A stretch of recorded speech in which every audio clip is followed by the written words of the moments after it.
Gloria a Dios. ¿Cómo están todos? ¿Bien? Hola María, ¿cómo estás? Am, Estamos estudiando sobre la vida de la iglesia en el libro de los Hechos. Hoy vamos a leer el capítulo 7, 8 y 9. Si trae su Biblia, Hechos 7, 8 y 9.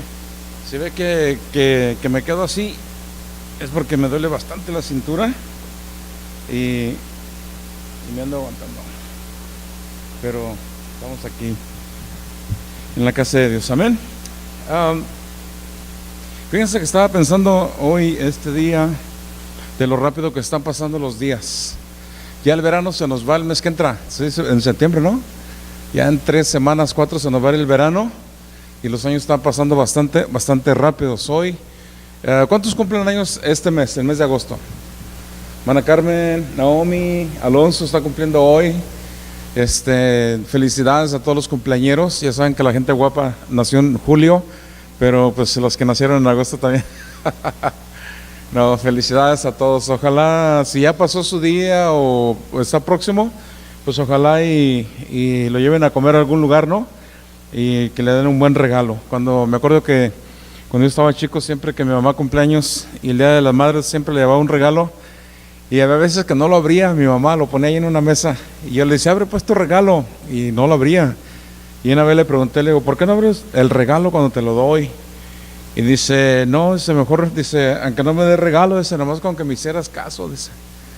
Y ahora que ya está grande, pues lo entendemos mejor, ¿verdad? Nomás que nos hicieran caso, pero es bueno estar en la casa del Señor. Pero sí es cierto, hermanos, qué rápido se va pasando el tiempo.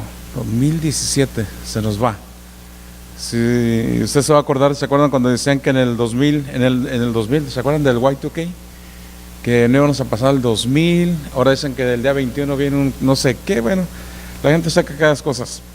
Lo cierto es que la palabra de Dios dice que nuestra vida está escondida en Dios y el enemigo no la puede tocar, y ni usted ni yo nos vamos a ir ni un minuto antes ni un minuto después de lo que Dios ya predestinó. Amén. Ahora, hay gente que acelera su partida, ¿verdad? Viva mal, desvélese, beba, busque pleitos y se nos puede adelantar. Pero si vivimos bien y en el temor de Dios, Dios ya tiene nuestra fecha, ¿no? Cuando iremos a su presencia. Así que vivamos tranquilos, amemos a Dios, y pues andemos en sus caminos. Amén. En el libro de los Hechos, nomás para así hacer un recap del capítulo 1, empezamos a hablar en el capítulo 1 cómo el Señor Jesús fue a la cruz, murió, resucitó al tercer día, y dice el libro de los Hechos que después de que resucitó, anduvo con los discípulos 40 días y les andaba enseñando y recordando, y les decía, acuérdense en lo que les dije, acuérdense en lo que miraron, acuérdense de aquella ciudad, acuérdense de aquella gente, acuérdense de esto. Por 40 días les recordó todo lo que les había enseñado por los últimos 3 años. Y después en el capítulo 1 y 2 de Hechos leemos donde el Señor Jesucristo le dice a los discípulos, no se vayan de la ciudad, sino sigan reuniéndose donde están, esperen allí en la iglesia, en el aposento alto, y esperen la promesa de la cual yo les dije, recibirían del Padre, hablando de la promesa del Espíritu Santo. Y se acuerda que los discípulos le decían a Jesús, antes de ir a la cruz, le decían, no mueras, o sea, no dejes que te crucifiquen. Y él dice, a la verdad les conviene que yo me vaya, porque si yo no me voy, el Consolador no vendrá. O sea, es necesario que yo vaya a la cruz. Entonces, 10 días después, en el capítulo 2 de los Hechos, dice que descendió el Espíritu Santo, y dice que en la reunión estaban 120 personas reunidas, y dice que todos recibieron el bautismo del Espíritu Santo. Después leímos en el capítulo 3 cómo el apóstol Pedro y Juan, dice que iban al templo que se llamaba La Hermosa, y allí en la puerta de la entrada estaba un hombre paralítico de nacimiento, que tenía 40 años paralítico, y es el primer milagro que se registra, donde Pedro le dice a este hombre, en el nombre de Jesús, levántate y anda, y el hombre es sanado. De haber nacido paralítico y después de 40 años, este hombre se levanta y es sanado. Eso causó que en esa semana, dice la Biblia, que 3,000 personas se añadieron a la iglesia. Imagínate que aquí a esta iglesia Dios hiciera un milagro y que para el siguiente domingo tuviéramos 3,000 personas allá afuera queriendo entrar. Después leímos en el capítulo 4 y 5 cómo el Señor respaldaba a la iglesia con señales, con milagros, con prodigios. Y leímos en el capítulo 4 también y 5, dice que había tanta presencia, había tanto poder en la iglesia, que cuando se reunían, dice que todos los que entraban enfermos de cualquier enfermedad, todos eran sanados. Y dice que era tanta los milagros que empezaron a traer gente de otros pueblos, y dice la Biblia que tan solo cuando el apóstol San Pedro pasaba, y dice que les daba la sombra de Pedro, dice que eran sanados de cualquier enfermedad. Amén. Ahorita si Pedro anduviera por aquí me sanaba y quedábamos todos bien, ¿verdad? Entonces lo que estamos tratando de ver y lo que yo le estoy diciendo es, si estos milagros pasaban en la iglesia primitiva, en la iglesia de los apóstoles, ¿por qué no puede pasar también aquí con nosotros? ¿Por qué el enfermo no puede ser sanado? ¿Por qué el ciego no puede ser sanado? El paralítico. ¿Por qué las familias no pueden ser restauradas? ¿Por qué el corazón herido no puede ser sanado? ¿Por qué si hay depresión, angustia, por qué no puede ser sanado? Esa es la buena pregunta. Mismo Dios, misma palabra, mismo Jesús, mismo Espíritu Santo, ¿por qué no puede pasar aquí? ¿No? Entonces eso es lo que estamos nosotros tratando de estudiar y aprender, por qué estas cosas pasaban en el tiempo de los apóstoles. Y quizás alguien diga, híjole, pues pasaban porque eran los apóstoles, ¿no? Eran los apóstoles, eran los hombres que anduvieron con Jesús. Pues sí, pero nosotros tenemos al mismo Señor, tenemos el mismo Espíritu Santo, tenemos la misma Biblia. Entonces, ¿por qué no puede pasar aquí, pues? Amén. Hace 110 años, en la ciudad de Los Ángeles, hubo un mover de Dios muy poderoso. En 1906 sucedió. Se le conoce como el avivamiento de la calle Azusa. Hoy es una ciudad. Tú vas a Los Ángeles por la carretera 210 al este y llegas a un pueblo que se llama Azusa. En 1906, cuando no había teléfonos, ni internet, ni celulares, ni WhatsApp, ni nada, fue tanto el poder de Dios que dice la historia que vino gente de todo el mundo. Y se cree que en un espacio de 10 años, que fue lo que duró el movimiento allí en esta iglesia, 10 años, se cree que por lo menos 15 millones de personas visitaron esa iglesia. Eso es mucha gente. En 1906. Venían de Inglaterra, venían de Brasil, venían del Canadá, venían de diferentes. ¿Cómo corrió la voz? No sé. Entonces, ese es supuestamente el último gran avivamiento que hubo aquí en este país. Ha habido otros en Texas, en Florida, en Toronto, en Nueva York, pero ese fue según el último gran avivamiento. Yo creo que 100 años ya es tiempo de que haya otro, ¿no? Y ellos empezaron en un barn, en un lugar donde alzaban caballos, una caballeriza se llama, ¿no? Ahí se reunieron, ahí tenían los servicios y ahí Dios empezó a hacer milagros. Y obviamente pues de ahí creció la iglesia, ¿no? Y salió mucha gente, muchas iglesias. De hecho de allí salieron 4 iglesias mayores, que son la Asamblea de Dios, la Iglesia de Dios, la Santa Pentecostés y la Iglesia de Cristo. De allí salieron estas denominaciones a raíz de este mover. Bueno, en el último año de este avivamiento, que había muchas sanidades, fue lo que sobresalió los milagros, donde dedos crecían, brazos crecían, manos crecían. Fue algo sobrenatural. Los ciegos miraban, los muertos se levantaban. Dice la historia que a 3 a 4 cuadras de la iglesia, cuando la gente caminaba, dice que la gente caía bajo el Espíritu Santo, bajo la unción. La presencia del Espíritu era tanta que la gente de 3 a 4 cuadras de retirado, la gente caía bajo la unción. Bueno, en los últimos días del avivamiento, y que gracias a Dios se regó por todo el mundo, se levanta una persona y da una profecía y dice, así dice el Señor, dice, de aquí a poco tiempo los visitaré, y el mover será 10 veces mayor que 10 veces mayor que este. Y todos empezaron a aplaudir y todos estaban contentos porque dijeron, pues el avivamiento va a seguir, ¿no?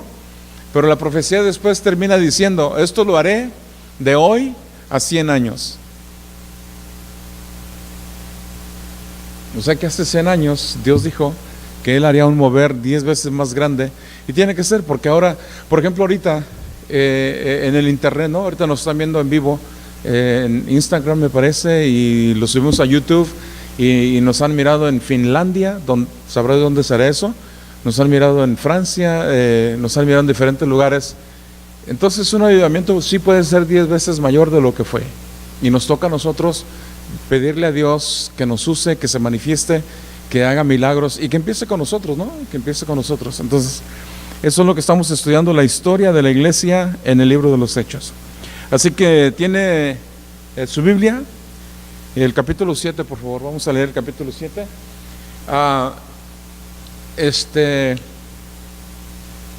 Donde vamos a entrar a la historia. La iglesia sigue creciendo. Y en el capítulo 7 vamos a leer. Dice así: el sumo sacerdote dijo entonces: ¿es esto así? Y él dijo, están interrogando a Esteban, uno de los discípulos. Le preguntó, ¿es esto así? Y la cosa que lo están interrogando, porque Esteban está predicando, y dice la Biblia que estaba lleno de gracia y de poder de Dios, y dice que muchos milagros empezaron a suceder por medio de Esteban, el apóstol Esteban, y dice que también que tenía un don muy especial de sabiduría, tenía mucho conocimiento, mucho entendimiento, y dice que cuando la gente lo oía, eran sanados, eran salvos. La gente religiosa, los sacerdotes se molestan con él, lo traen al templo y lo empiezan a interrogar. Es como llegamos al capítulo 7, donde dice, el sacerdote le dijo a él, ¿es esto así? O sea, te acusan de blasfemia, ¿es cierto? Entonces dice, varones, hermanos y padres, oíd, el Dios de la gloria apareció a nuestro padre Abraham estando en Mesopotamia, antes de que morara en Harán. Y Dios le dijo a Abraham, sal de tu tierra y de tu parentela y ve a la tierra que yo te mostraré. Entonces salió de la tierra de los caldeos y habitó en Harán, y de allí muerto su padre, Dios le trasladó a esta tierra en la cual ustedes habitan ahora. Y no le dio herencia en ella, ni aún para sentar un pie, pero le prometió que se la daría en posesión a la descendencia después de él, cuando él aún no tenía hijo. Oigan bien,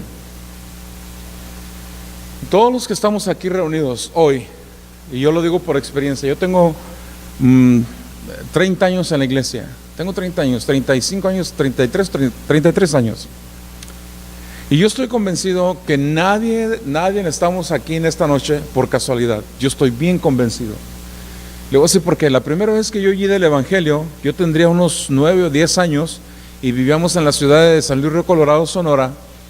Y me acuerdo que yo todos los días en la mañana salía de mi casa y caminaba, no sé cuántas cuadras caminaría, yo creo que caminaba como unas 10, 12 cuadras para llegar al centro, y donde yo tenía mi empresa, ¿verdad? Allí daba bola y vendía tacos.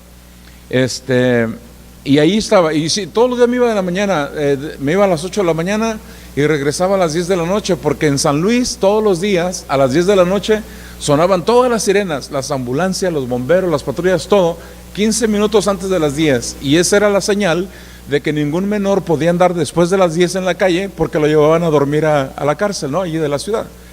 Entonces cuando las sirenas se arrancaban, yo cerraba mi compañía y me iba corriendo para la casa, ¿no? Llegaba todo bañado en sudor ahí, pero llegaba. Pero yo me acuerdo que cada vez que yo pasaba por una calle, que la iglesia todavía está ahí, la iglesita se llamaba el Aposento Alto. En aquel tiempo la iglesia yo creo que caberían unas 40, 50 personas, ¿ok? En una esquinita, calle Segunda y Guadalupe Victoria. Hoy en día, esa iglesia tiene un auditorio para 3,000 personas. Creció la iglesia, son dueños de toda la cuadra, Dios los bendijo, ¿no? Pero tienen toda una vida ahí. Y yo me acuerdo que cuando yo iba para mi casa, entre 9:45, 9:50, yo tendría 10 años, 11 años, y yo me acuerdo que el pastor, como que siempre coincidía, ¿no? Cuando el pastor estaba despidiendo la reunión en la noche, especialmente entre semana, y en aquellos días, casi todos los días tenían reunión, casi todos los días había reunión.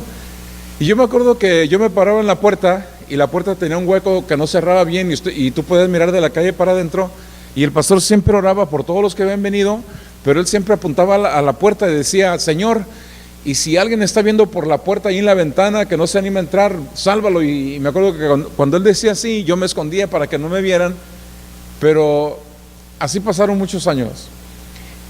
Cuando yo vine a conocer de Jesús aquí en esta ciudad, y el Señor alcanzó mi vida y me cambió y me transformó, yo puedo entender que soy el resultado de esas oraciones de este hombre que sin conocerme, que nunca lo saludé personalmente, que ya no vive el pastor, ahora el hijo de él es el que está pastoreando, pero yo creo que soy el resultado de esa oración.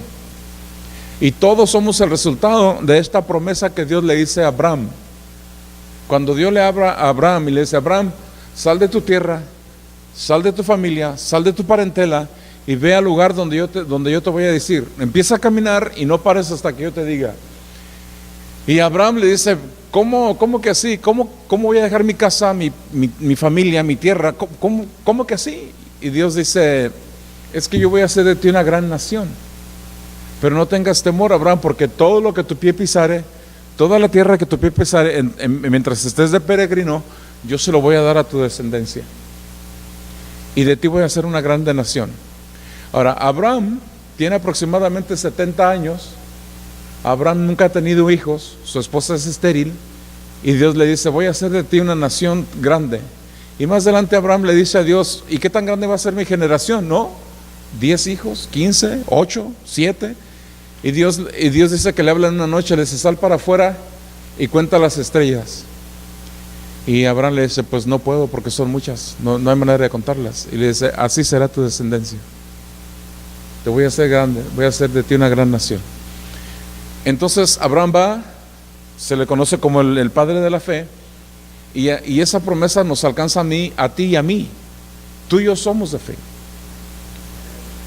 Tú y yo somos de fe. ¿Cómo lo sé? Si no fuéramos gente de fe, nunca hubiéramos creído en Dios. Nosotros tenemos fe. Por ejemplo, yo tengo fe que mañana en la mañana suena mi alarma despertador, y yo tengo fe que me voy a levantar, y yo tengo fe que mi trabajo va a estar en el mismo lugar, y tengo fe que voy a ir a trabajar. Tenemos una fe natural, pero hay una fe espiritual que viene de Dios, que nos ayuda a creer en Dios. Y podemos creer así como Abraham lo hizo. Esteban lo están acusando de blasfemia, y Esteban dice: no estoy blasfemando, simplemente estoy haciendo. Dice: y si alguien conoce la historia, son ustedes, que Dios le aparece a Abraham, nuestro padre en la fe, le da la promesa, y este es el resultado de esa promesa. Nosotros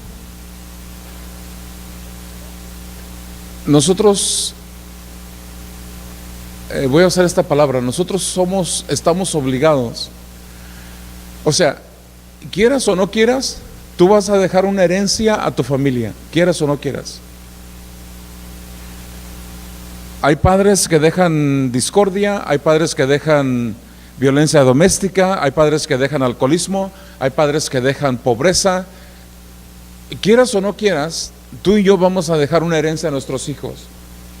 Dios nos da la mejor opción: enseñarles los caminos de Dios, enseñarles el temor de Dios, enseñarles que Dios tiene un plan para su vida, porque si no hacemos eso, les vamos a dejar exactamente lo opuesto. Entonces, todos los que estamos aquí, Dios predestinó que estuviéramos aquí. Mire, hay una escritura, no la traía en mis notas, pero se la voy a leer para que vea cómo Dios tenía predestinado este tiempo. Efesios capítulo 1 dice, verso 3: bendito sea el Dios y Padre de nuestro Señor Jesucristo, que nos bendijo con toda bendición espiritual en lugares celestiales en Cristo, quien nos escogió en Él antes de la fundación del mundo, para que fuésemos santos y sin mancha delante de Él. El mundo no se hacía y tú ya estabas en el corazón de Dios, tú ya estabas en la mente de Dios.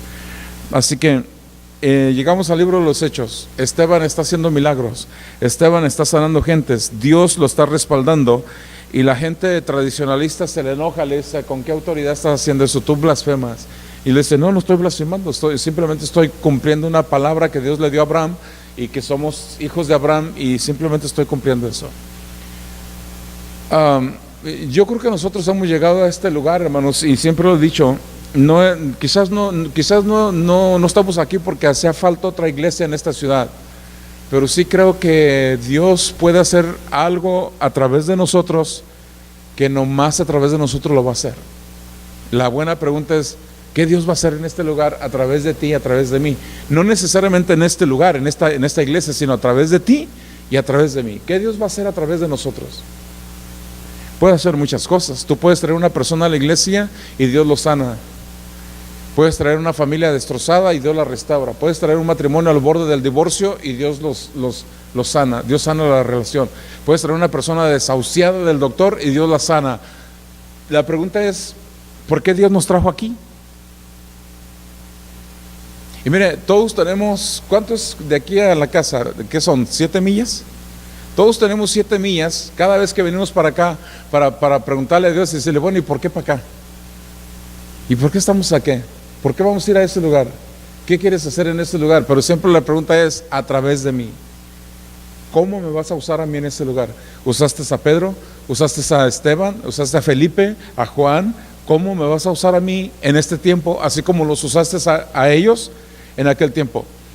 Mire, en un tiempo lo vamos a hacer. Todos estos apartamentos que están aquí detrás de la iglesia, yo creo que por lo menos son unas 100 familias allí. Le hago una pregunta, ¿usted cree que allí haya necesidad de Dios ahorita? Claro que sí. Claro que sí. Hay pobreza, hay enfermedad, deserción escolar, rebeldía quizás en los hijos. ¿Hay necesidad de Dios aquí a 100 pasos?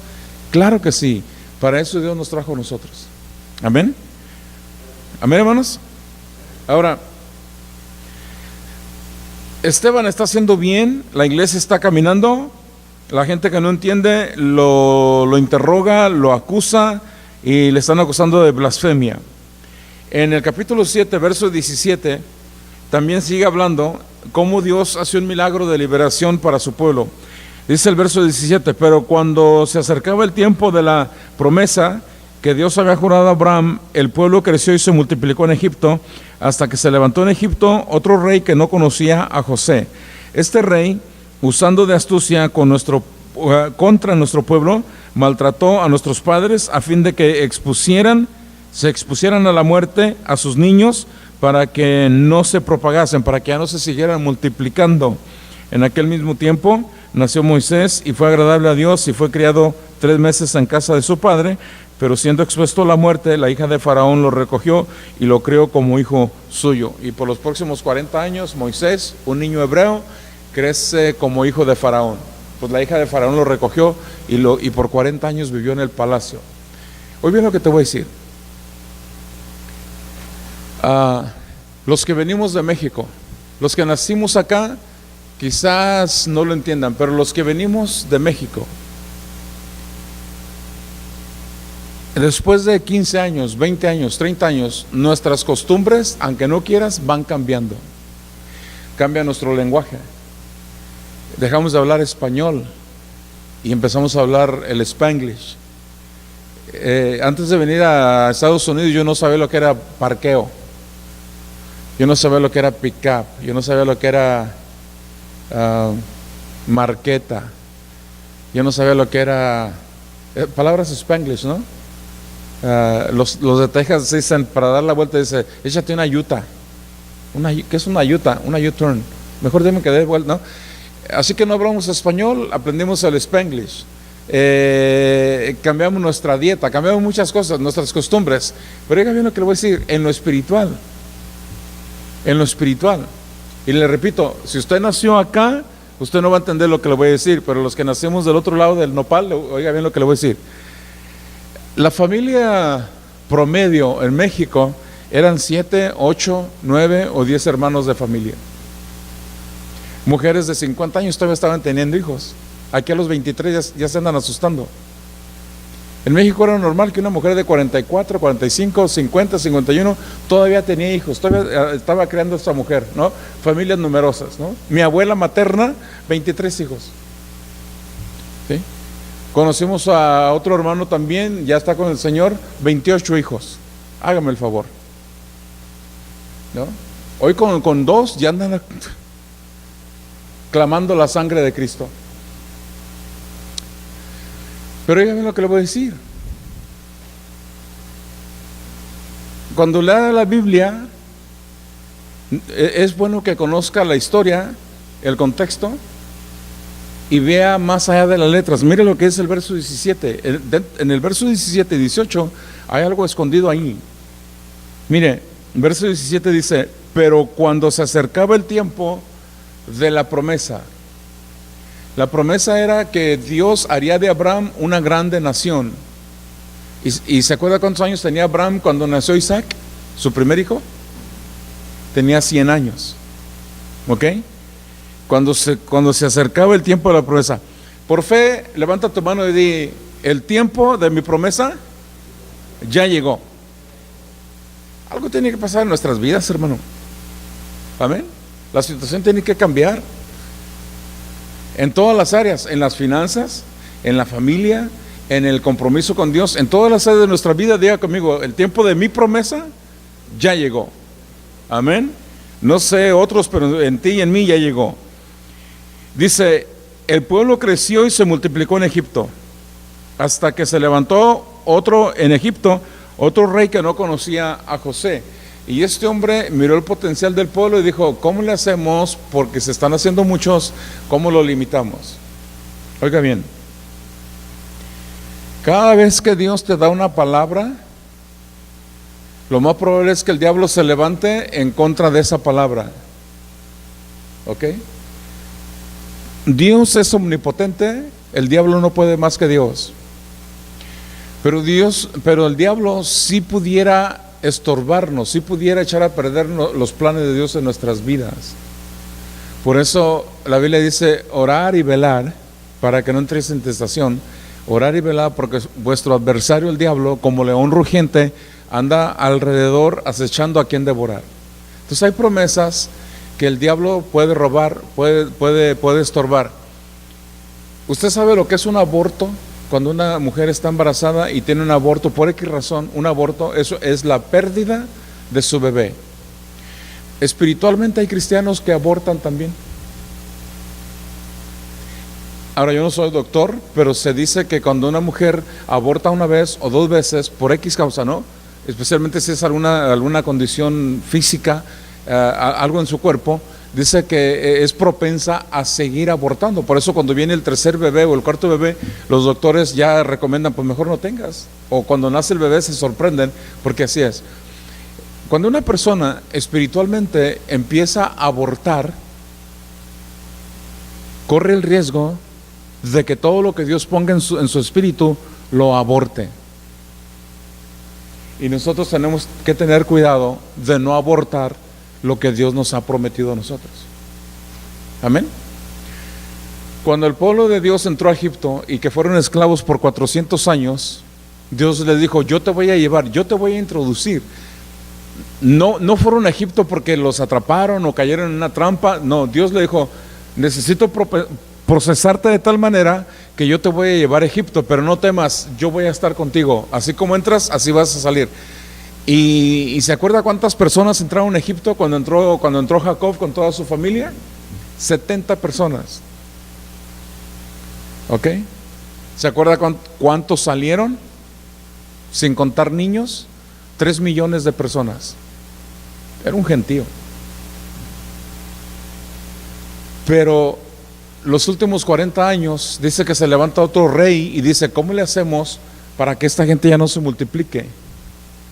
Y entró el espíritu de Faraón y dice que los oprimían, y entró el espíritu de aborto y entró el espíritu de muerte, porque dice la Biblia que Faraón le mandó en aquellos tiempos no había doctores ginecólogos, sino que todos los que recibían a los bebés eran mujeres.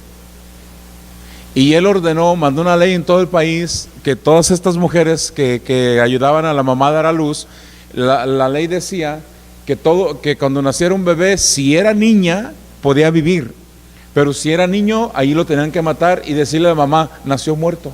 Esa era la ley. Matar a todos los niños que nacieran de ese día para adelante, a los hombres. Dice la Biblia que el Espíritu de Dios vino sobre estas mujeres y dice que ellas dijeron: no podemos hacer esto, no podemos matar a los niños, dejemos que nazcan y digámosles al rey que son niñas. Dice: o digámosle que cuando llegamos a ayudar a la mujer a dar a luz, el bebé ya había nacido y la mamá se fue. Y fue como no, y dice que Dios guardó también la vida de ellas porque no quisieron obedecer la ley del rey.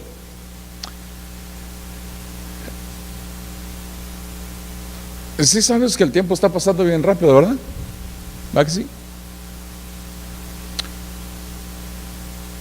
No podemos darnos el lujo, hermanos, de perder el tiempo. Estoy hablando en lo espiritual, estoy hablando en nuestro servicio a Dios. No podemos darnos el lujo de andar jugando a la iglesita, de andar jugando al cristiano. Ahora sí voy, mañana no voy, porque el tiempo está pasando muy rápido. No sea que abortemos lo que Dios nos dio a nosotros para dar a luz en el espíritu. ¿Me entiende? Cuando una mujer está embarazada, especialmente los primeros 2 meses de gestación, ¿verdad que son los 9 meses son importantísimos, pero ¿verdad que los primeros meses es como que un cuidado especial? No comas esto, no bebas esto, no hagas corajes, ¿por qué? Porque todo le va a afectar al bebé. Todo el tiempo que del embarazo son importantes, pero especialmente las primeras semanas. No uses tacones, no brinques, no subas escaleras, no levantes cosas pesadas, no te enojes, no voltees rápido. Son muchas las cosas, ¿no? Bueno, espiritualmente también. Espiritualmente es exactamente lo mismo. Acuérdense que lo que vemos en lo físico es una revelación de lo que está en lo espiritual. Si tú miras a una persona temerosa o enojona o que no quiere trabajar, simplemente está manifestando lo que él trae en el corazón. Eso es todo. Amén. Entonces, si la iglesia primitiva hacía milagros, si Dios lo respaldaba, no permitamos nosotros que el enemigo nos engañe. Amén. Y no abortes tu sueño también. Amén, hermanos. Entre otras cosas, le hago una pregunta. ¿Alguien tiene sueños aquí para Dios, de parte de Dios? ¿Alguien tiene algún sueño? O dice, no, hermano, pues nomás venir los miércoles y los domingos y usted habla. ¿Alguien tiene un sueño en Dios? Le voy a dar 1 minuto si usted tiene un sueño en Dios y así rapidito dígamelo. ¿Alguien tiene un sueño de Dios? Alguien dice, yo siento que Dios me ha puesto esto en mi corazón, o yo siento hacer esto para Dios. Alguien. Nomás no se van a levantar todos a la misma vez, porque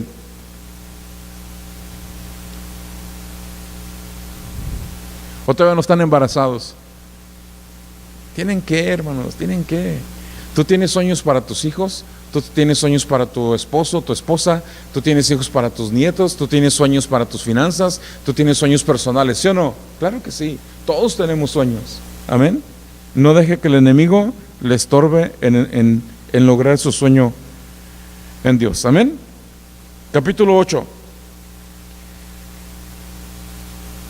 El capítulo 1 y 2, la iglesia explota, el Espíritu Santo desciende, los bautiza. Capítulo 3 y 4, hay señales, hay milagros, los demonios salen, los enfermos sanan, la ciudad es transformada. 5, 6 y 7 empieza la persecución. Cuando tú decides servir a Dios, cuando tú vas con tu familia y le dices, pues, mamá o hermanos o papá, con la novedad de que fue a una iglesia cristiana y me dice aleluya, todos pegan el grito. Puedes andar de borracho, puedes ir al reventón las veces que quieras, puedes ir a las fiestas, nadie te dice nada. En el momento que tú dices, ¿sabes qué? Recibí a Jesús en mi corazón. ¿Recibí a quién? A Jesús. Ya te lavaron el coco. Cada vez que Dios empieza a hacer algo y tú te envuelves en las cosas de Dios, va a venir la oposición y la persecución. Amén. También tenemos que cuidarnos de eso. En el capítulo 8 vemos una persecución muy especial. Dice que había un hombre que se llamaba Saulo. ¿Tú sabes quién era Saulo? Que aquí era perseguidor de los cristianos. ¿Quién era Saulo? El apóstol San Pablo. Vamos a ver la historia de Pablo. Y bueno, dicho sea de paso, a Esteban lo mataron. Miren lo que dice el capítulo 7, verso 54, lo que le pasó a Esteban, por andar haciendo milagros. Dice, oyendo estas cosas, se enfurecieron en sus corazones y crujían los dientes contra él, contra Esteban. Pero Esteban, lleno del Espíritu Santo, puesto los ojos en el cielo, vio la gloria de Dios y a Jesús que estaba a la diestra de Dios, y dijo, he aquí veo los cielos abiertos y al Hijo del Hombre que está a la diestra de Dios. Y cuando él dijo esto, se ofendieron tanto que lo agarraron a pedradas, y dice la Biblia que Esteban murió a pedradas, lo apedrearon. Pero la Biblia dice que Esteban vio los cielos abiertos, vio al Padre y vio a Jesús a la diestra del Padre. Y le dijo, y les dice a la gente que lo acusaban, es que yo lo estoy viendo, yo lo veo. Y dice que se enfurecieron tanto que agarraron piedras y lo mataron. Y de hecho, de eso se le acusó, de blasfemia. Cuando Dios, levanta tu mano si Dios ha hecho un milagro en tu vida, un milagro sobrenatural. Cuando tú cuentas tu milagro, va a haber gente que no te lo va a creer. Cuando tú cuentas tu milagro, especialmente que Alonso, que Dios le dio un riñón. Alonso nació con un riñón, Alonso tiene 2 riñones. Quizás a ti te sanó, no sé, de alguna enfermedad. Dios ha sanado de cáncer, Dios ha sanado de la loquera, gente loca, quedan sobrios, quedan sanos, del alcoholismo, de la droga, de SIDA. Dios ha sanado, ha levantado paralíticos, mujeres que no pueden tener familia, Dios les ha dado familia. Cuando tú cuentas tu historia, va a haber gente que no te va a creer. Y los enemigos de Dios se enojan contra ti. A Esteban le costó la vida, lo mataron. Y en ese acontecimiento, mira quién estaba allí, Dice, el verso 58, y echándolo afuera de la ciudad, lo apedrearon, y los testigos pusieron sus ropas a los pies de un joven que se llamaba, ¿cómo? Saulo. Saulo es el apóstol Pablo. Verso 8, y Saulo consentía en la muerte de Esteban. En aquel día hubo gran persecución contra la iglesia que estaba en Jerusalén, y todos fueron esparcidos por la tierra de Judea y de Samaria, excepto los apóstoles. O sea, mataron a Esteban, se arrancaron sobre su casa y sobre la iglesia, la saquearon, golpearon a todos. Por alguna razón a los apóstoles no les hicieron nada, y fue como la iglesia sale huyendo. Los querían matar. Verso 3, y hombres piadosos llevaron a enterrar a Esteban e hicieron gran llanto sobre él. Y Saulo asolaba la iglesia y entrando casa por casa arrebataba a los hombres y a mujeres y los entregaba en la cárcel. Pero la iglesia, en vez de achicopalarse, más predicaban y más crecía la iglesia. Cuando Dios toca tu corazón, oye bien, antes de que Dios toque tu corazón, nosotros somos rebeldes. A mí me invitaban a la iglesia y yo me enojaba que me invitaran a la iglesia. Yo le sacaba la vuelta a los que me invitaban. Yo le pedía a Dios que el carro se les quemara para que ya no me invitaran, porque yo no conocía a Dios. Cuando yo conocí a Dios y en su misericordia se manifestó a mí, entendí. Y la iglesia pasó la misma historia.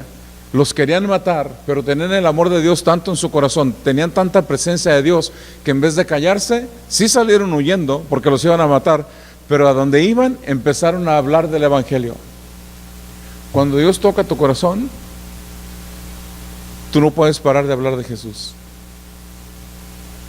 Hablas lo que Él hizo en tu vida, hablas cómo te está transformando, hablas lo que sentiste en la iglesia, hablas y hablas y hablas. Es lo que la iglesia primitiva empezó a hacer. Los perseguían y ellos empezaron a hablar de Dios. Mira el verso 9. Cuando ellos van predicando por las diferentes ciudades, ¿ok? Y dice que un hombre que se llamaba Felipe empezó a predicar el evangelio y la gente se empezó a convertir, y dice que los sanos, los paralíticos, los cojos y los ciegos eran sanados. ¿No le gustaría a usted que empezáramos a tener reuniones que no hubiera tanta predicación y hubiera más señales? A mí sí. Yo quisiera que se me quitara el dolor de cintura y si a ti te duele algo, que Dios te sanara, y si estuviera aquí un paralítico que se levantara. Yo quiero ver esos días, ¿sí? Que Dios sane tu piel, tu vista, tus oídos, que Dios sane tu sangre, que Dios haga un milagro. Yo quiero ver esos días. Y este hombre Felipe empieza a predicar la palabra. Y dice versos 7 y 8 que los cojos, los paralíticos y los enfermos, todos eran sanados cuando él predicaba. Y mire, el verso 9, lo que dice, Hechos 8, verso 9. Pero había un hombre llamado Simón, que antes ejercía la magia en aquella ciudad, y había engañado a la gente de Samaria, haciéndose pasar por algún grande. A este oían atentamente todos, desde el más pequeño hasta el más grande, diciendo: este es el gran poder de Dios. Me suena como a para de sufrir. Se lo voy a decir otra vez. Este es un hombre que su negocio era la magia, era un mago. Aquí en Poplar había un curandero hace años, que venía gente de Sacramento, de Stockton, de San Diego, de Las Vegas, y según ellos lo curaba en el nombre de Dios. Aquí está otro hombre que es eso. Y dice que los tenía tan engañados que la gente decía, él sana en el nombre de Dios y él tiene el poder de Dios. Lo acaba de leer. Amén.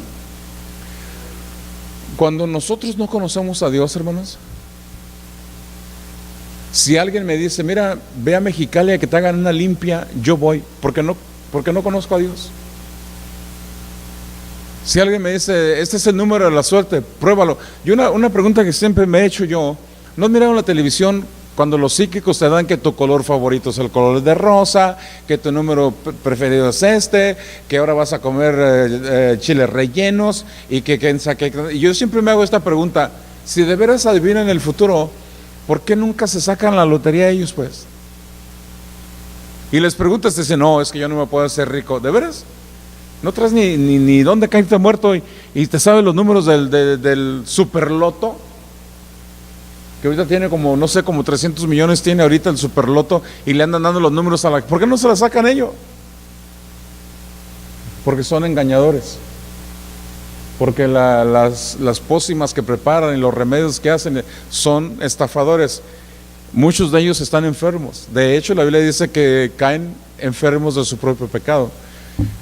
Le iba a decir algo, pero no. Pero si alguna vez usted conoce a algún mago, algún adivino, algún curandero, véalo, y ellos mismos están enfermos de lo que pretenden sanar. Los que yo conozco tienen artritis, azúcar en la sangre, alta presión, y no tienen dientes. Yo digo, qué raro, pues el curador tapiar que los enfermos, y la Biblia dice que no tienen poder. Dicen en el nombre de Dios, dicen que tienen poder, pero en realidad no lo tienen. De hecho, Dios está en contra de esas prácticas, ¿no? Pero este hombre Simón, mire lo que dice el verso 11. Dice, le estaban atentos toda la gente, tenía toda la ciudad engañada, y todos estaban atentos, dice, porque con sus artes mágicas los había engañado mucho tiempo. Pero cuando creyeron a Felipe, que anunciaba el evangelio del reino de Dios y el nombre de Jesucristo, se bautizaron hombres y mujeres. También creyó Simón. Dios puede salvar a los brujos también, y a los curanderos, y a la paca, y a la Trini que sale ahí en el programa de hoy, o Sabadazo. Dios puede salvar a todo aquel que clama su nombre. Amén. Y Simón el mago se convierte también, y dice que también se bautizó. Pero dice Simón que él miró algo. Dice que Felipe oraba por las personas después de que eran sanadas, y dice que cuando ponía su mano sobre ellos recibían el Espíritu Santo. Y cuando Simón el mago ve esto, dice, ¿cuánto me cuesta para que me enseñen ese truco? ¿Cuánto me cuesta para que cuando yo ponga la mano sobre la gente también reciban el Espíritu Santo? O sea, era lo único que le faltaba, ¿no?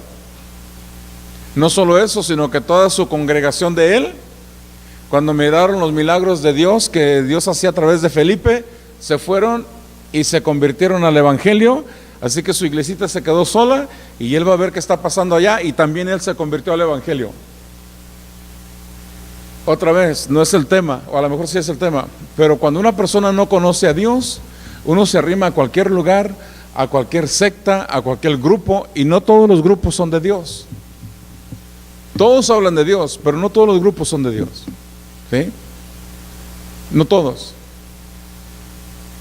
Y tenemos que tener cuidado. Cuando yo me convertí al evangelio, que yo empecé a ir a la iglesia, y yo venía de la iglesia popular, y yo venía una de las cosas que yo le pedía a Dios, yo ya tenía como un año en la iglesia congregándome, ¿no? Y yo le decía a Dios, que esta iglesia tenga una doctrina sana. Porque si con el tiempo, pues obviamente uno va aprendiendo la Biblia, ¿no? Y vas conociendo de Dios. Y yo decía, porque si no es una doctrina sana, Yo mejor me dejo de cosas y nunca más vuelvo a ninguna iglesia. Gracias a Dios que la doctrina era sana y que estaba muy, muy fundada en la palabra de Dios. Pero esa era una de mis preocupaciones. No me permitas caer en un grupo donde resulta que ahora, ¿me entiende? Eso es importante. Por eso no todos los grupos, aunque hablen de Dios, hay libertad de Dios. Amén. Se anuncian en la televisión, en la radio, pare de sufrir, deje de sufrir. La Biblia nunca enseña que con una botella de aceite o de agua, o una rosa, o un pedacito de tela vas a hacer sanado. La Biblia no lo enseña. La Biblia enseña que es por fe, es un favor de Dios, es un milagro de Dios, y es simplemente por fe, no es a través de ningún amuleto. Amén. Amén, hermanos. Muy bien, entonces la iglesia crece y miramos dos cosas. Cuando esta iglesia empieza a crecer, lo primero que va a venir es persecución.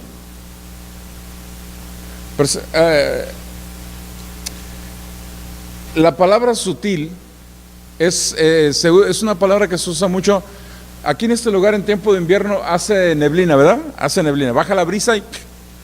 Bueno, lo interesante de la brisa es que tú miras la brisa venir, la neblina venir, y la ves, y no sabes ni a qué horas llegó, porque cuando volteas para otro lado ya hay neblina todo alrededor. Muy sutil, se filtra, ¿verdad que sí? Baja la neblina y ahí se hace en medio. O sea, no es como una sombra que llegó, como el sol que sale o se pone. Simplemente la neblina llega, la brisa llega, y cuando ya menos piensa ya está todo, la nube está todo alrededor. Oposición no necesariamente es una guerra declarada, abierta, o que te avisen te voy a atacar. Oposición puede ser algo muy sutil también. Puede ser algo que quieran minar, ¿no? Alguien que quiera poner a duda tu fe o tu avance en el Señor. Así que la primera cosa que viene en una iglesia, en un mover de Dios, es la oposición. Esto no es de Dios, esto sí es de Dios. ¿A poco allí? ¿A poco tú? La segunda cosa que va a venir, el enemigo va a tratar de que abortemos lo que Dios plantó.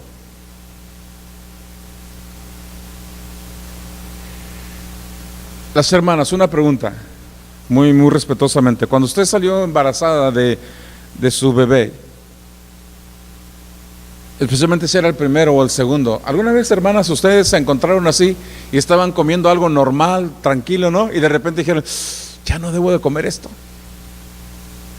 ¿Alguna vez les pasó? Porque cuando no, comen de todo, ¿no? Tostadas, tacos, aguachiles, lo que le den, ¿no? Pero de repente cuando sabes que estás embarazada, ¿te pasó alguna vez que dijiste, ay no, retírame la caguama, ya no? ¿Alguna vez les pasó? ¿Verdad que sí? Es como el que está a dieta, ¿no? Ordenas el super size y cuando te lo dan dices, híjole, si ayer me eché uno de Herbalife, de apio, no puedo.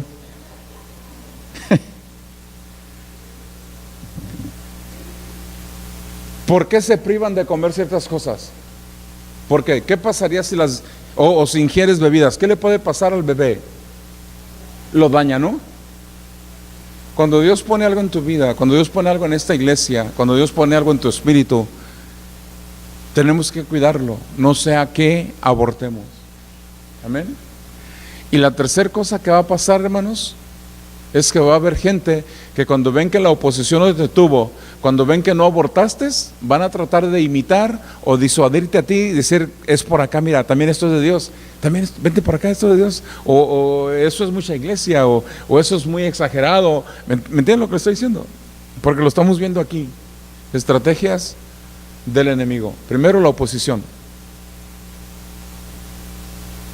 Después un potencial aborto espiritual. Para que me entienda, le hago una pregunta. Bueno, iba a decir sí, desde el tiempo que conociste al Señor, pero no, te voy a hacer la pregunta así. ¿Alguna vez en tu vida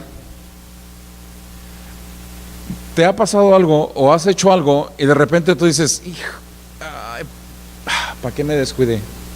¿O cómo fue a hacer eso? ¿Alguna vez les pasó? ¿Verdad que sí nos ha pasado? Tú dices, ese es un aborto. y pasa fuera y pasa dentro de la iglesia. Yo lo he hecho también, a mí me ha pasado también.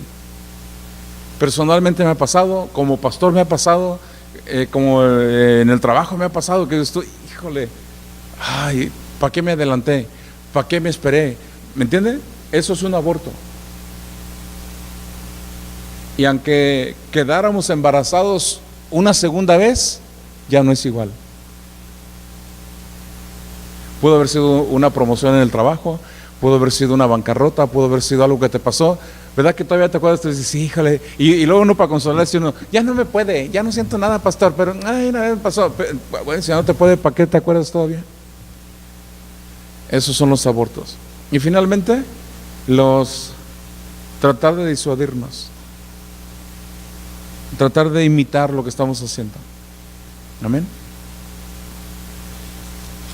Vayan conmigo para finalizar en el capítulo 9.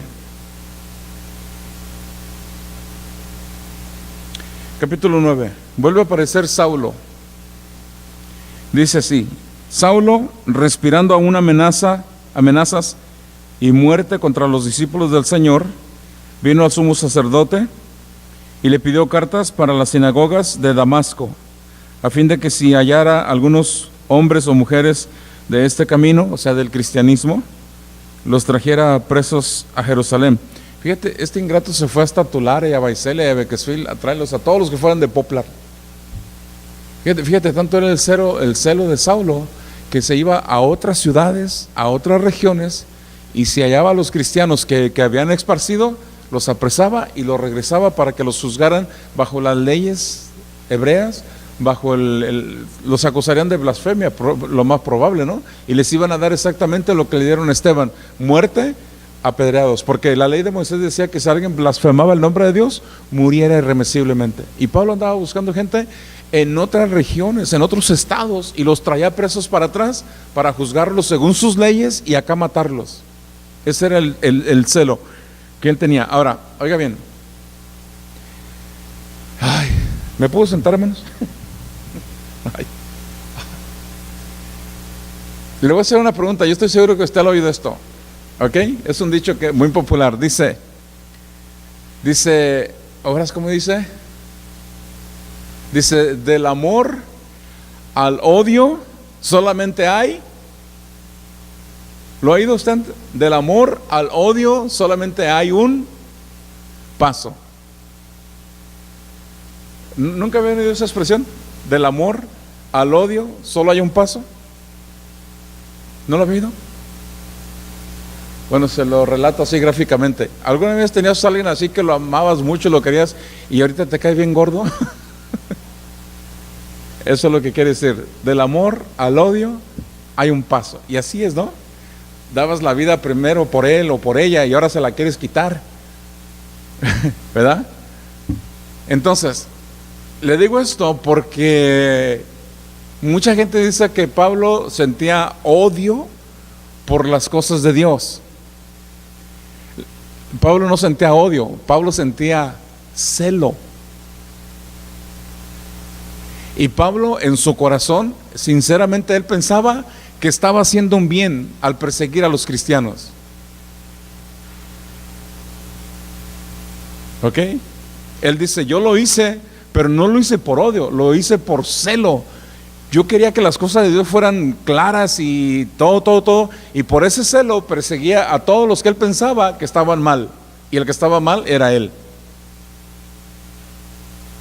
Se la doy de otra manera. ¿Cuántos de ustedes se enojaban, así literalmente, las primeras veces que los invitaban a la iglesia? ¿Nadie? ¿Cómo me están mirando así? No, yo, amor a primera vista, hermano. ¿Cuántos se molestaban cuando les hablaban del evangelio? Entonces, ya, pues ya. No era odio, era celo. Porque tú en tu corazón pensabas que tu religión era la buena, ¿no? Que tú estabas bien. Y es lo que les pasaba al apóstol San Pablo. Él decía, es que nosotros somos el pueblo de Dios, no ustedes. Y los perseguía para que los apresaran y los mataran. Pero entonces dice el capítulo 9, en el verso 3, mas yendo por el camino, aconteció que al llegar cerca de Damasco, repentinamente lo rodeó un resplandor de luz del cielo. O sea que se le apareció el mismo Señor Jesucristo a Pablo. Y cayendo en tierra, oyó una voz que le decía: Saulo, Saulo, ¿por qué me persigues? Dios le habló a Pablo y le dice: Saulo, hey, ¿por qué me persigues a mí? Y le dijo, verso 5, Saulo respondió, dice: ¿quién eres, Señor? Y le dijo: yo soy Jesús, a quien tú persigues. ¿Dura cosa te es dar cosas contra el aguijón? Él, Pablo, temblando y temeroso, dijo: Señor, ¿qué quieres que yo haga? Y el Señor le dijo: levántate, entra a la ciudad y se te dirá lo que debes hacer. Entonces Pablo se levanta, entró a Samaria y mire, Dios le da el nombre de la calle, el número de la casa y el nombre del dueño de la casa. Si usted sigue leyendo aquí, le dice: vete a tal calle, vete por la avenida 144, 189, 52 y ahí está un hombre que se llama Heraclio y él va a orar por ti, porque quedó ciego del rayazo. Oigan bien lo que le voy a decir.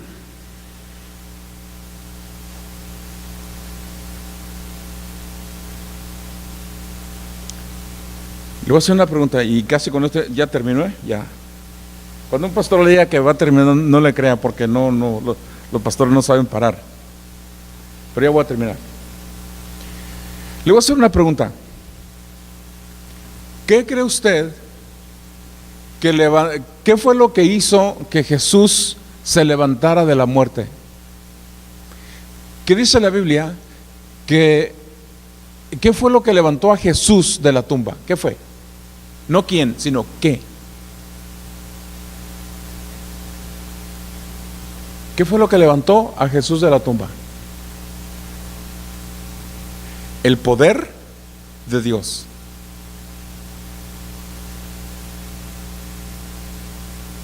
El poder de Dios. Ahora imagínate tú, para que Dios, sin decir una sola palabra, simplemente la hora ya estaba puesta. Y el poder de Dios es tan grande que cuando el reloj marcó las 12, Jesús abrió los ojos. Eso es poder. Que Dios le diga a Gregorio: mañana a las 3 de la tarde esto va a pasar en tu vida. Que por inspiración de Dios le diga: ve que de aquí a un año vas a tener un bebé en tus brazos. Que Dios le diga a Jesús: de aquí en un año tú vas a tener tu propia compañía. Que Dios le diga a María: de aquí en un año, María, ese milagro va a estar en tus manos, o en ti, Carmen, o en José. Eso es poder. Y que cuando se llegue la hora, el milagro se dé. Eso es poder. ¿Medio entiende el poder? Jesús estaba muerto. La Biblia dice que al tercer día abrió los ojos por el poder del Padre. Eso es poder, ¿no? En la Biblia, nomás dos veces se usa ese poder: en la resurrección de Jesús y en la conversión de Pablo. Ese mismo poder fue el que encontró a Pablo y le dijo: ¿por qué me persigues? ¿Cuál es tu problema, pues? Ese mismo poder se manifestó. Porque mire, no hay manera que Pablo, enemigo de los cristianos, perseguidor de la iglesia, que los apedreaba, que consistía en su muerte, que los metía a la cárcel, que les quemaba casas, que hacía... No hay manera que tenga este encuentro y no se levanta del suelo todavía cuando dice: Señor Dios, ¿qué quieres que haga? Eso es poder.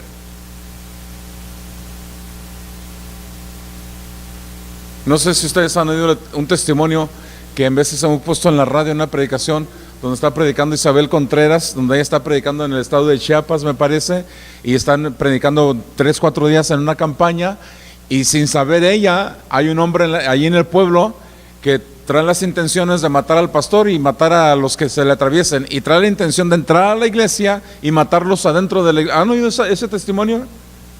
Y donde este hombre va una vez y no lo hace, pero ese día en su casa, y su esposa era cristiana, él no, él era el cacique del pueblo, con pistola y rifle, todo, ¿no? Y dice que ese día en la noche este hombre le dijo a Dios: mañana voy a ir a la iglesia y voy a matar al pastor y a mi esposa y a la esposa y al que se atraviese lo voy a matar. Voy a entrar cuando estén en la reunión y los voy a matar. Y este hombre le dice a Dios: la única manera que yo voy a saber si tú verdaderamente existes, y ese es el peor error de un humano, decirle a Dios: si de veras existes. Este hombre le dijo: si de veras existes, yo quiero que la que está predicando, que era Isabel, yo quiero que cuando le den el púlpito a ella, dice, yo quiero ver que ella le dé 3 patadas, estas son las palabras que él usó, ¿no? Que ella le dé 3 patadas al púlpito, así como un burro patalea, 3 patadas así. Si es que tú existes. Pero si esta mujer sube a la plataforma y empieza a predicar sin darle 3 patadas así antes de que diga nada, yo voy a matar al que se atraviese. Isabel dice que ella estaba atrás, sentada en la última banca de atrás, y Dios le habla y Dios le dice: cuando te den el micrófono, dale 3 patadas al púlpito con todas tus ganas. Y ella dice: eso es una locura, ¿cómo lo voy a dar patadas? ¿Lo voy a despedazar? Dice: no lo voy a hacer. Y Dios le volvió a hablar, dice: cuando te den el micrófono, quiero que le des 3 patadas con todas tus fuerzas al púlpito. Dice ella: no lo voy a hacer. ¿Cómo voy a subirme allá y darle 3 patadas al púlpito? Y luego así, pues, como si fuera burro, ¿no? Y dice, la tercera vez que Dios le habla, dice: o lo haces. Y dice, y cuando le anunciaron que iba a pasar, dijo: cuando yo me levanté, si yo venía luchando dentro de mí, ¿cómo le voy a dar 3 patadas al púlpito? Lo voy a despedazar. Pero cuando ella se para ahí, dijo, como que Dios me agarró, dijo, y le di 3 patadas, dijo, lo enchuequé todo, y se levanta ese hombre con la pistola en la mano, y le dice el hombre a ella y a todos los que estaban ahí, dice: si no lo hubiera visto con mis propios ojos, no lo creería. Esto le pedí a Dios anoche, así, y lo acabo de ver. Y entonces ella le pregunta al pastor: ¿cuánto te cuesta hacer la iglesia? Estaban en un tejabán, y el pastor le dice: mucho dinero. ¿Cuánto te cuesta? Porque yo la voy a hacer. Entonces, a veces que Dios hace cosas, ¿no? Y uno reacciona no necesariamente por odio, sino por celo o ignorancia. Pero yo tengo muy comprobado que cada vez que una persona le ha dicho a Dios: si de veras existes, eso es como echarle gasolina a la lumbre. Si de veras existe, Dios existe, Dios es real y sí tiene poder. Amén. Entonces Pablo tiene ese encuentro con Dios. Ese es un poder impresionante, ¿no? Que Pablo, enemigo del evangelio por toda su vida, y tiene este encuentro con Dios, y en cuestión de minutos, hermano, 3, 4, 5, 10 minutos, sin que nadie le predique, Jesús se le aparece y le dice: ¿por qué me estás persiguiendo? ¿Cuál es tu problema? Y que Pablo le diga al Señor: ¿qué quieres que haga, Señor? ¿Qué quieres que haga? Eso es poder. ¿No te gustaría que la próxima vez que tu hermano viniera, tu papá viniera, tu mamá, tu hijo, tu nieto, que vinieran a esta iglesia y que Dios tratara con ellos de tal manera que dijeran: ¿qué quieres que haga, Señor? ¿No les gustaría? Pues tú y yo podemos preparar el terreno, tú y yo los podemos ayudar, tú y yo somos los caballos que los llevamos allá al encuentro con Dios. Tú y yo podemos preparar el terreno orando por ellos, adorando a Dios, cantando a Dios, creyéndole a Dios. Y cuando esta gente viene, va a haber tanta presencia de Dios que a los demonios no les queda otra más de que salir, a los enfermos no les queda otra más de que ser sanados, y a los que andan persiguiendo el evangelio no les queda otra más de que convertirse al Evangelio. Amén, hermanos. Para eso Dios nos trajo a nosotros. Por eso estamos estudiando el libro de los Hechos. ¿Qué pasaba en aquellos tiempos? ¿Qué puede pasar hoy en este día también? Mismo Dios, mismo poder, mismo Espíritu Santo, misma fe. Ellos eran hijos de Abraham, nosotros somos hijos de Abraham también por la fe. Amén. La Biblia dice que Dios es el mismo ayer, hoy y siempre. La Biblia dice que Dios jamás cambia. La Biblia dice que Él no es hombre para mentir, ni hijo de hombre para arrepentirse de lo que habló. Entonces, hermanos, yo le animo a que oremos. ¿Se acuerda que cada año ayunamos y oramos cada año en febrero? Bueno, yo le animo a que ore y ayune ahorita y que pidámosle eso a Dios. Cada vez que venga una persona, cada vez que venga una familia, obra un milagro. Y qué bueno fuera, ¿no? Que fuera nuestra familia, ¿no? Qué bueno fuera que llegaran nuestros padres, nuestros hermanos, nuestros hijos, nuestra familia. Qué bueno fuera, ¿no? Pues nos toca a nosotros, hermanos, preparar ese camino. Amén. ¿Va a haber resistencia? Sí. ¿Va a haber intentos de abortar? Sí, de parte del enemigo. ¿Va a haber complacencia o va a haber imitación? Sí, pero nosotros tenemos el Espíritu de Dios y nosotros hemos tomado la decisión de servir a Dios, venga lo que venga. Amén. Y eso lo vamos a hacer, amén. Así que piensen en eso, el poder de Dios, las señales y milagros. Yo le garantizo que si usted trae a alguien a la iglesia el domingo, va a haber tanta presencia de Dios aquí que usted no tiene que preocuparse usted preocúpese de que lleguen, Dios se encarga del resto. Amén. Y vamos a creer a Dios, vamos a creerle a Dios que empieza a sanar cáncer, que empieza a sanar enfermedades, que empieza a sanar incluso cosas muy personales. Vamos a pedirle a Dios que empiece a sanar el alma, las emociones. Vamos a pedirle a Dios que eche fuera demonios, hermanos, que eche fuera la opresión del enemigo, que eche fuera temores, angustias, depresión. Vamos a empezar a creerle a Dios por cosas sobrenaturales. Amén, hermano. Y si quiere hacer algo nosotros, pues también, ¿verdad? Que nos sane, que nos fortalezca, que nos dé entendimiento. Claro que sí. ¿Y sabe qué? Que eso va a pasar. Amén. Vamos a orar. Señor, en esta hora te doy gracias por este tiempo. Muchas gracias por tu palabra, Señor, por tu presencia. Gracias, Señor, por el Espíritu Santo que nos guardas. Señor, en esta hora yo te pido que sanes mi cuerpo, me fortalezcas. Dame fortaleza, Señor, en mi cintura, en mis huesos. Si alguno de tus hijos está cansado, dale fuerzas. Si hay enfermos, sánale en el nombre de Jesús. Gracias por tu palabra, gracias que tú nos guías, gracias que tú nos guardas, gracias que tú estás con nosotros en esta hora. Te bendecimos. Con tu ayuda, Señor, no vamos a abortar nuestros sueños, no vamos a abortar la visión, no abortaremos el llamado que nos has dado, a pesar de la oposición, a pesar de la burla, a pesar de lo que pueda venir en contra de nosotros. Nosotros permaneceremos porque eres tú el que nos sostienes. Gracias por este tiempo, Señor. Y el domingo permite que pueda traer a alguien, que venga yo, traiga a alguien, y estando aquí tú vas a tratar con nuestras vidas, porque tú no haces excepción de personas. En el nombre de Jesús.